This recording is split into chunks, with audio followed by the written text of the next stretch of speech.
अब ये श्रीकांत त्यागी 4-5 दिन पुलिस से भागता रहा तो इसको कहाँ, मतलब कौन इसको पनाह दे रहा था? समाज के लोग पनाह देते रहते, समाज के लोग खबरें लाते हैं। और इसी तरह आप देखेंगे कि बहुत सारे अपराधी हुए हैं उत्तर प्रदेश में, बिहार में, वो अपनी जाति के समर्थन से ही जो अपराध उनका जो ग्राफ था ऊपर गया और उसकी वजह से वो आगे चले गए। अब क्योंकि त्यागी समाज उद्वलित है, त्यागी समाज श्रीकांत त्यागी पे लग रहा है उसको कि इसके ये तो एक पीड़ित व्यक्ति है, बजाय इसके कि जिस महिला के साथ अभद्र व्यवहार हुआ, गालियां दी गई, धक्का मुक्की की गई, ये कहा गया कि अगर तूने पौधे पे हाथ लगा दिया तो टच कर दिया तो मैं तुझे टच करूंगा, इस तरह की बातें की गई। उस महिला के साथ होने के बजाय वो अपने समाज के उस व्यक्ति के साथ खड़े हैं जो, जैसे मेरे बड़े भाई सुरेंद्र जी ने भी कहा, जो दबंग है, जो 5-5 गाड़ियां लगता है और हर गाड़ी का नंबर बिल्कुल सर, ये थोड़ी हैरानी की बात है कि उसको भी सिंपैथी मिल सकती है। हाँ, वो भी तरस का पात्र है, ये भी बड़ी अजीब सी बात है। बिल्कुल। और एमएलए का क्या कहते हैं, स्टिकर लगा करके घूमता है, एक मतलब काफिला चलता है उसका, उसको क्या कहते हैं, सरकारी वो गार्ड्स मिले हुए, सिक्योरिटी गार्ड्स।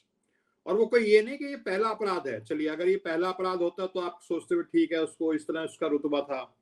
मैं एक देख रहा था खबर से, 2007 से उसका रिकॉर्ड चल रहा है और 9 या 10 केस तो उसके ऊपर इस समय चल रहे हैं। और मामूली केस नहीं है, हत्या के प्रयास के केस हैं, जमीन कब्जाने के केस हैं, शांति भंग करने के केस हैं, इस तरह से सीरियस ऑफेंसेस हैं। और उसके बावजूद भी उसका एक रुतबा था, उसकी एक इज्जत थी।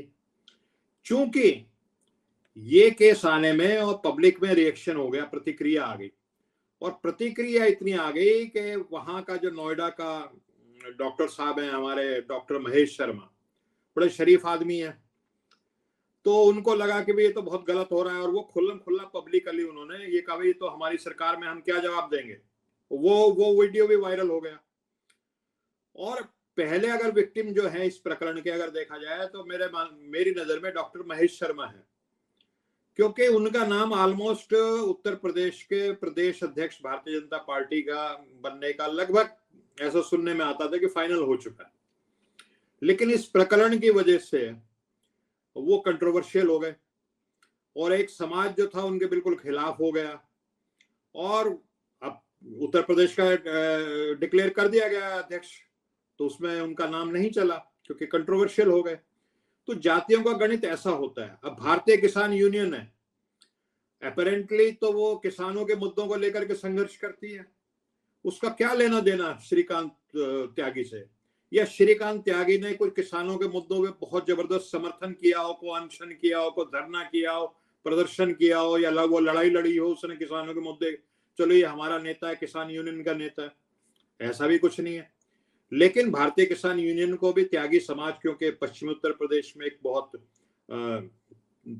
जमींदार समाज है, उनकी संख्या भी है कई विधानसभाओं में, तो उनके सपोर्ट की जरूरत है। तो भारतीय किसान यूनियन, राष्ट्रीय लोकदल और आज 13 सदस्यीय प्रतिनिधिमंडल समाजवादी पार्टी का, वो भी चला गया।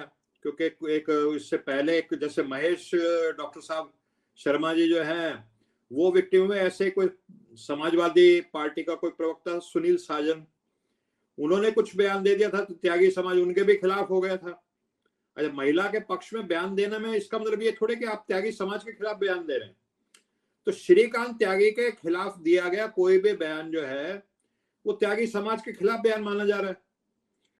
और आप हमसे जुड़े रहने के लिए सब्सक्राइब करें YouTube पर, फॉलो करें Twitter पर और लाइक करें Facebook पर। और ज्यादा जानकारी के लिए आपको टाइप करना होगा सिर्फ न्यूज़ नशा।